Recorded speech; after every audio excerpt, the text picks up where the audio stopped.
This is the Fifth Estate, a conversation between young African scholars from the Fort Hall School of Government and Professor Mutahi Ngunyi.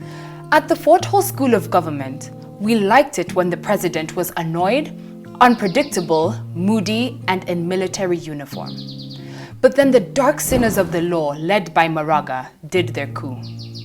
Uhuru Kenyatta was deeply wounded by the democratic theft of his victory. And yet, in this state of fragility, he forgave the Dark Brotherhood. And we were shocked by the speed with which he forgave. How could he deal with such betrayal so fast? Then we were reminded of what Martin Luther King Jr. taught us. Darkness cannot drive out darkness. Only light can do that. If you fight darkness with darkness, the result can only be more darkness. However, with only one ray of light, you can drive away a whole ton of darkness.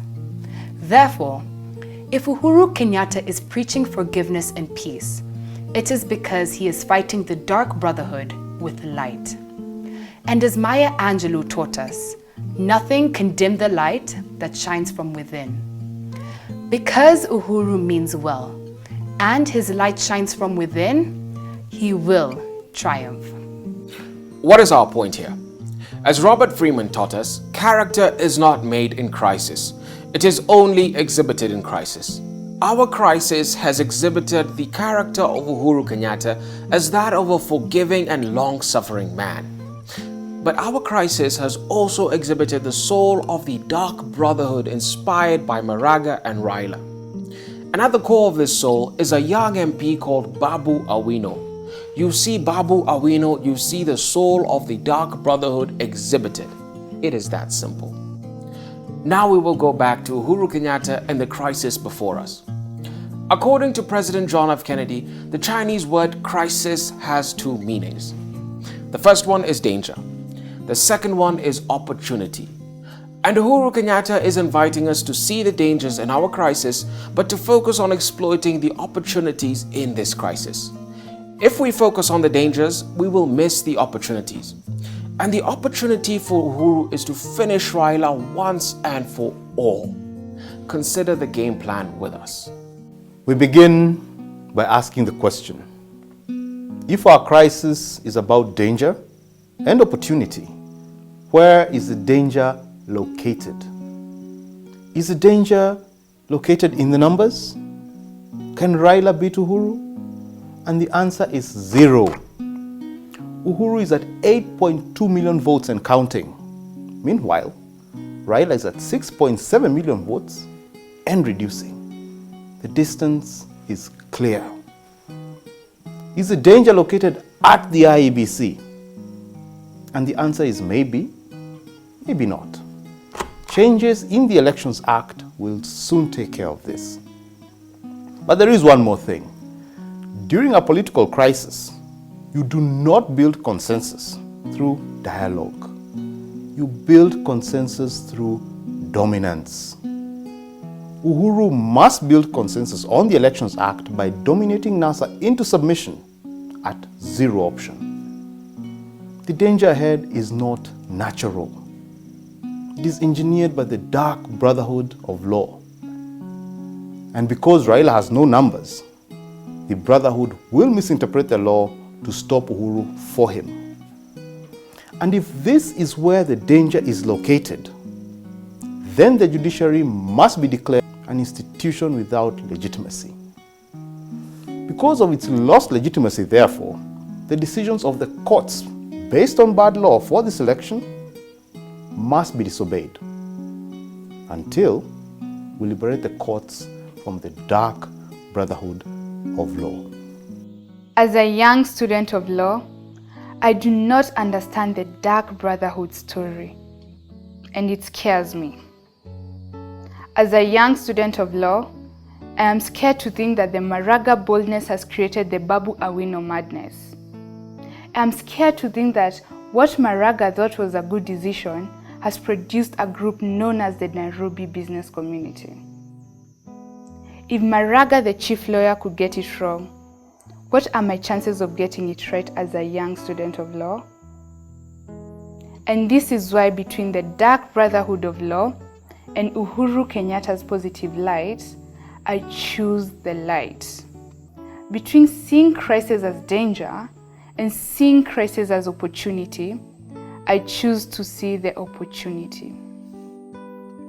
But to see the opportunity, we must ask some stupid questions. Gary Hamel taught us that the world is changed when we ask stupid questions. So, Mr. President, sir, why is the Nusumkate government bad? I was not told the reason because I was too young. All I remember is that it brought us peace. And if this is true, is this the opportunity in our crisis? Now we will shoot straight. When Raila is weak, he is strong. And when Raila is strong, he is weak. Raila is currently at his weakest, although he appears strong. And if this is true, the opportunity to finish him at his weakest is now. For starters, there is nothing wrong with a coalition government. The only problem with it is Raila. Without Raila, a coalition government is good for country. In fact, it is the solution to our crisis. It is the opportunity of the moment. But how do we create a coalition government without Raila? And the answer is Kalonzo and Mudavadi. The two are in a fragile place. They will isolate Raila if motivated to. If we're in a crisis, therefore, the key out of it is with Kalonzo. Salvation for Kenya will come from the combination. In sum, Uhuru and Ruto have the choice of keeping the Ferrari presidency and collapsing the country, or creating a pro-box presidency with Kalonzo as Prime Minister instead of Raila. This opportunity is from God. Uhuru's strategy of fighting darkness with light is working, in my view. His ability to forgive the sin of treason and deceit is a gift of God. Forgiving Maraga is more powerful than fighting Maraga, and accepting the injustices of a fresh election is more powerful than banning country to prove that he is right. Uhuru has therefore joined the Brotherhood of Non-Violence established by Mahatma Gandhi and Martin Luther King Jr. And this is why a non-violent Uhuru will triumph over a violent Raila. That's my first point. Second point, if the country is in crisis, I am persuaded that salvation will come from the combination. And I've said this many times. The Maraga ruling did not give Raila a second chance. He gave the combination a second chance to redeem country. And they can only do this by isolating Raila. If Kalonzo sticks with Raila, he will perish. He will bury his loved ones, his cats and his friends as a bitter man. But if Kalonzo isolates Raila and becomes Uhuru's Prime Minister or Chief Premier, whatever they call it, country will be safe and Kalonzo will also be safe. In sum, Raila's bitterness is not Kalonzo's bitterness. And Raila's history is not Kalonzo's history. Kalonzo must isolate himself from the Raila situation, Raila's history. And the moment to do so is now, in my view. And now our final thought. When Raila says there will be no election, this is what he means. He will withdraw his candidature, and IEBC will be forced by law to postpone the election to January 2018. This direction is contained in the Supreme Court ruling of 2013. According to this ruling, if any of the two candidates in a rerun withdraws, the election is called off and a fresh presidential election is ordered in 60 days. And this is what Raila will do. He will withdraw his candidature and there will be no election until 2018. But the question we ask is this: What is wrong with postponing the election to 2018 anyway? In our view, the crisis caused by the Dark Brotherhood must give birth to something. For instance, if the election is postponed to 2018, Uhuru will be in power until August 2023.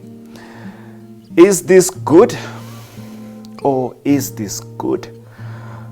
Similarly, if elections are pushed from October to 2018, Uhuru will have enough time to change the constitution to accommodate Kalonzo. What is wrong with that?